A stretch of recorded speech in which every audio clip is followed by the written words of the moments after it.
अत्रि अनुसुईया के आश्रम से होते हुए, अगस्त ऋषि के यहाँ से होते हुए और सीधा महात्माओं के दर्शन करते हुए भगवान आज पंचवटी पर आए। यहाँ मंदाकिनी के किनारे, यहाँ गोदावरी के तट पर भगवान ने सुंदर कुटिया का निर्माण किया और यहाँ भगवान कुछ दिन रहे हैं। मानस में दर्शन आया कि यही सुपनखा रावण के बहनी, दुष्ट हृदय दारुण जस अहिनी। रावण की बहन शूर्पणखा एक दिन भूखती हुई इधर आई और भगवान का जब दर्शन हुआ ऐसे, तो भगवान के सुंदर स्वरूप पर मोहित हो गई। अच्छा एक बात बताओ, इतने में कोई गलत नहीं था ना? राम जी का रूप ही ऐसा है जो देख ले वो दीवाना हो जाए, और संसार में जिसने देखा वो सब भगवान के स्वरूप पर मोहित हुए। लेकिन इससे आगे जो उसने किया वो उसकी आसुरी वृत्ति का दर्शन कराने वाला है। महात्माओं ने देखा तो महात्मा मोहित हुए, जनक जी ने देखा तो जनक जी मोहित हो गए। सब वर्णन मानस में मिलता है भगवान का स्वरूप तो जो देख ले। लेकिन किसी ने जो नहीं किया वो आज शूर्पणखा ने किया। क्या किया? कहा महाराज इसने देखा सामने बैठे हुए सांवले सलोने से जो ये पुरुष हैं ये बड़े सुंदर, तो इसने अपने आप को भी सुंदर बनाया। रुचिर रूप धरी सुंदर स्वरूप बना करके भगवान के पास आई और मानसकार दर्शन करा रहे हैं। बोली क्या? बोले आते ही ऐसा बोल गई महाराज।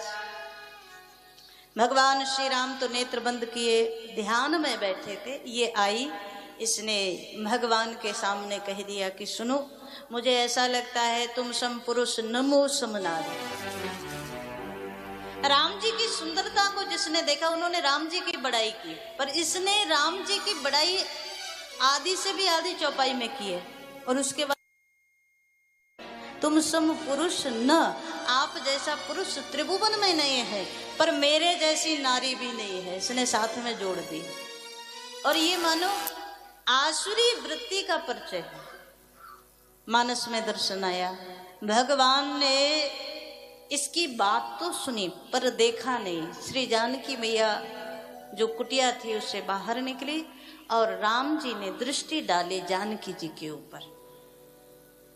तुम सम पुरुष नमो सम नारी, तुम सम पुरुष नमो सम नारी, तुम सम पुरुष नमो सम नारी, तुम सम पुरुष नमो सम नारी। यह संयोग विधि रचा विचारी, यह संयोग विधि रचा विचारी। आज भगवान से बोल गई मेरा आपका संयोग विधाता ने बनाया है, और आपके जैसा पुरुष कहीं नहीं है तो मेरे जैसी स्त्री भी कहीं और नहीं। सीत ही चितई कही प्रभु बाता। भगवान ने जानकी जी की ओर देखा और शूर्पणखा से बात कर रहे हैं। देवी आपने आने में थोड़ी सी देर कर दी। भगवान बोले अब तो हमारा विवाह संस्कार हो चुका है, जानकी हमारे साथ है। शूर्पणखा कुछ उदास हुई तो भगवान ने विनोद किया, उदास होने की जरूरत नहीं है, हमारे साथ एक और मेरा जो छोटा भाई है ना वो है। अह कुमार मोर लघु भ्राता, मेरा छोटा भाई है, तुम वहां जाओ एक बार उससे बात कर लो। शूर्पणखा बड़ी खुश हो गई, आई है लक्ष्मण जी के पास और आते ही ऐसी बात बोल गई, मेरा आपका संबंध विधाता। अच्छा देखो, अभी भगवान के सामने आई थी तो क्या बोली थी? आपके जैसा पुरुष नहीं, मेरे जैसी स्त्री नहीं, तो मेरा आपका संबंध तो विधाता नहीं बनाया है। राम जी भी एक आध बार तो देखे होंगे विधाता की ओर कि महाराज ये संबंध कब बना दिया, ये संयोग कब बनाया, ये तो बताओ। विधाता बोले हाथ जोड़ करके महाराज ये संबंध इसी ने बनाया, नाम हमारा ले रही, हमने कोई संबंध नहीं बनाया। और हम अक्सर कहते हैं, कई बार चिंतन करके देखो, ये आई है राम जी से विवाह करने, तो अभी तो हम आप सब लोग क्या बोलते हैं, कितना मीठा नाम, बोले पहले राम ही नाम बड़ा मीठा है, फिर श्री सीता जी को अगर हम राम जी के नाम के साथ सीता जी का नाम जोड़ दें तो श्री सीता राम, सिया राम, कितना प्यारा नाम है। है ना। और इसका संबंध केवल कल्पना भर करके देखो, शूर्पणखा राम कैसा लगेगा, कहीं से कहीं तक इसका मैच हो रहा है क्या, आप बताओ। और ये कहती विधाता ने संबंध बनाया है। सो भगवान बोले विधाता भी कभी कभी गड़बड़ कर ही देते। विधाता ने कहा महाराज हमने नहीं, ये तो अपने आप बना करके आई है।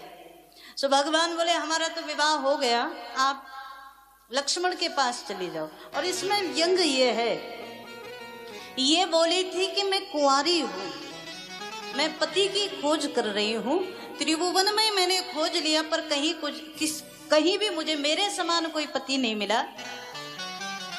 अब इसको लगा, देखो शूर्पणखा के चिंतन को, उसकी बात को सुना, ऐसे लगा कि मैं ज्यादा ही बोल गई, कल विवाह तो हो ही जाना है, फिर ये रोज मुझे इसी बात पर कहेंगे कि देखो तुम्हें दुनिया में कोई नहीं मिला था, हम ही मिले थे। तो शूर्पणखा ने बात संभाली, कहा मैं त्रिभुवन में घूम कर आई हूं, आप जैसा कोई व्यक्ति मुझे नहीं मिला।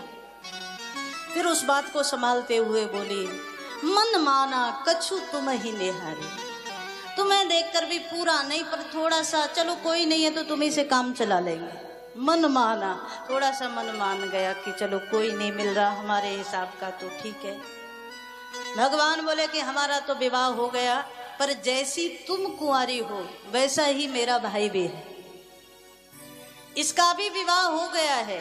अन्य अन्य रामायणों में ऐसी कथा आती है कि इसके पति को किसी कारण से रावण ने ही अंत कर दिया था, तो ये तो विवाहित भी है और विधवा भी है, और कहती है मैं कुंवारी हूं।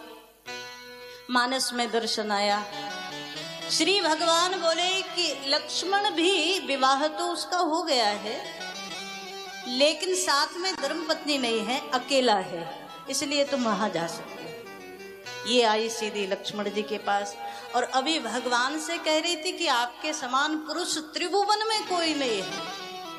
और अब लक्ष्मण के सामने आई तो वही बोली कि आप जैसा कोई त्रिभुवन में नहीं है। लक्ष्मण जी बोले अच्छा, राम जी के सामने भी यही बोल कर आई है, हमारे सामने भी यही बोल रही। लक्ष्मण जी ने देखा तो नहीं, लेकिन लक्ष्मण जी ने एक शब्द ऐसा कह दिया कि इसके मन में थोड़ी आशा जाग गई कि यहाँ काम बन सकता है। सुंदर सुन में उनकर दासा, सुंदर सुन में उनकर दासा, सुंदर सुन में उनकर दासा, सुंदर सुन में उनकर दासा, पराधीन नहीं तोर सुपासा, पराधीन नहीं तोर सुपासा, पराधीन नहीं तोर सुपासा, पराधीन नहीं तोर सुपासा। श्री लक्ष्मण जी ने बिना इसको देखे सुंदरी शब्द का, सुंदरी सुन में उनकर दासा, पराधीन नहीं तोर सुपासा। अरे सुंदरी तुम मेरे पास तो आई हो, पर मैं तो उनका दास हूं जिनके यहाँ से तुम चल के आ रही हो। राम जी की ओर इशारा किया। शूर्पणखा ने आगे की बात नहीं सुनी, उसने सुंदरी शब्द सुना और मन में कल्पना करने लगी कि यहाँ काम बन सकता है। जो बिना देखे सुंदरी कह दे, वो देख ले एक बार हमारे स्वरूप को, तो हो सकता है काम बन जाए। लक्ष्मण जी से इसकी वार्तालाप हुई। लक्ष्मण जी बोले कि तुम वहां भी तो गई थी, क्या हुआ? इसने कहा, वो कहते हैं मैं विवाहित हूँ। लक्ष्मण जी धीरे से बोले, प्रभु समर्थ कौशलपुर राजा। कोई बात नहीं, उनका एक विवाह हो गया तो, पर वो समर्थ हैं सब कुछ करने में। समर्थ शब्द का मतलब दूसरा भी कर सकते। शूर्पणखा को लगा तो एक बार फिर ट्राई करना चाहिए, तो एक बार फिर भगवान के पास आई। ये महाराज, जो वासना है ना, जो गलत भाव है, जो शूर्पणखा है, माया है, ये राम जी के सामने भी झूठ बोल रही है और लक्ष्मण जी के सामने भी झूठ बोल रही है। सुंदर स्वरूप बना करके आई है, पर मानसकार दर्शन करा रहे। राम जी लक्ष्मण जी के पास भेज देते, लक्ष्मण जी फिर भैया के पास भेज देते हैं। आखिर में लक्ष्मण जी बोले, तेरा वरण वो करेगा जिसने सारी लज्जा सारी मर्यादाओं को छोड़ दिया होगा, वही तेरा वरण कर सकता है। तब खिसियान राम पही गई। तब क्रोध में भगवान की ओर आए और जानकी जी पर आक्रमण करने को हुई। श्री भगवान ने लक्ष्मण को इशारा किया, लक्ष्मण भैया आपका काम आता है यहाँ। तो लक्ष्मण जी आगे बढ़े। लक्ष्मण अति लाघव सो नाक कान बिन कीन। लक्ष्मण जी बीच में आए और जब तक शूर्पणखा श्री जानकी तक पहुंचती तब तक उसको नाक कान बेहीन कर दिया। बड़ी जोर से विलाप करती हुई यहाँ से भागी। लंका में आए इससे पहले खरदूषण तिश्रा के पास आई, सारी बात सुनाई। खरदूषण तिश्रा 14,000 राक्षसों की सेना के साथ आए राम जी से युद्ध करने, पर भगवान ने जानकी जी को तो भेज दिया एक गुफा में और यहाँ भगवान ने युद्ध किया तो एक ही बाण से 14,000 राक्षसों की सेना को अंत कर दिया। आप कहेंगे एक बाण से कैसे हुआ? एक ऐसा मोहिनी बाण भगवान ने मारा, देखहि परस्पर राम करि संग्राम रिपुदल लर मरियो। मानसकार कहते हैं ऐसा बाण भगवान ने छोड़ा कि 14,000 राक्षस लोग देखहि परस्पर राम, सामने वाले में राम देख रहे, अपने आप में राम नहीं देखते, सामने वाले में देखते हैं। और सामने राम है तो उसी पर आक्रमण कर देते हैं। सामने वाला समाप्त हुआ तो दूसरे में राम नजर आने लगता है और आपस में ही लड़कर सब मर गए। मानस में दर्शन आया, बाद में खरदूषण का अंत किया, त्रिशरा का अंत किया भगवान ने। ये रोती हुई गई है रावण के दरबार में। रावण को सारी सूचना दी, रावण ने बहन को आश्वस्त किया। और देखो यहाँ रावण को बताती क्या है। रावण ने पूछा कि अच्छा ये बताओ कि आपके साथ ये क्या क्या हो गया, कैसे हो गया?